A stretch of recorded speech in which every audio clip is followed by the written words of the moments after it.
अगर आप भी चाहते हैं बिट्टू मलंगिया इंटरटेनमेंट का ऑडियो वीडियो सबसे पहले आप तक पहुंचे, तो लाल बटन को दबाकर चैनल को सब्सक्राइब करें और बेल आइकन दबाना ना भूलें।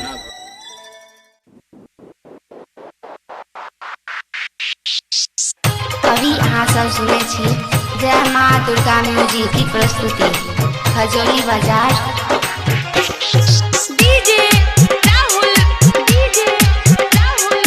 बिहार अखन अपने सब सुन रहल छी बिट्टू मलंगिया एंटरटेनमेंट के। छौरी बंगाल वाली मारे स्टाइल, चोली में रखने छे लेनवो मोबाइल, देख में लागे छे मॉडल विदेशी, ढोरी में जेना लगौने छे एसी, ढोरी में जेना लगौने छे एसी।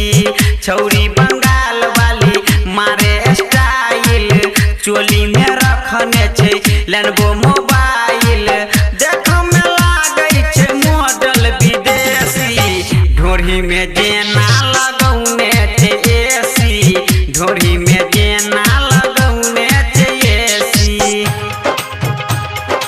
अभी अहाँ सब सुने छी जय माँ दुर्गा म्यूजिक की प्रस्तुति खजोली बाजार। डीजे राहुल अखन अपने सब सुन रहल छी बिट्टू मलंगिया एंटरटेनमेंट के। चले छा जखन मारे छा ये स्टाइल, चोली में भुक भुक बरै छौ मोबाइल,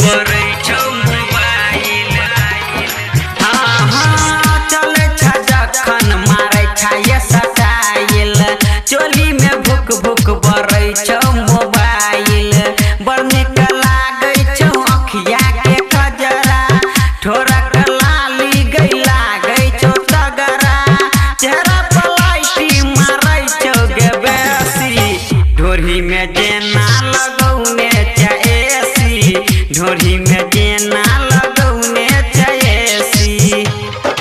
अभी अहाँ सब सुने छी जय माँ दुर्गा म्यूजिक की प्रस्तुति खजोली बाजार। डीजे बिट्टू मलंगिया मधुबनी। राइटर प्रकाश कहू सुन गे हसीना, डीजे राम कुमार सुखे दो पसीना,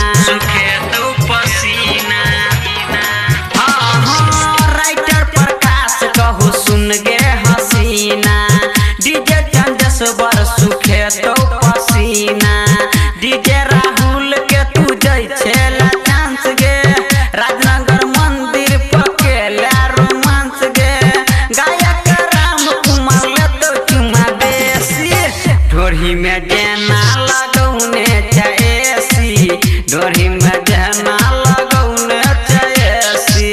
छौरी बंगाल वाली मारे स्टाइल, चोली में रखने छे लेनवो मोबाइल,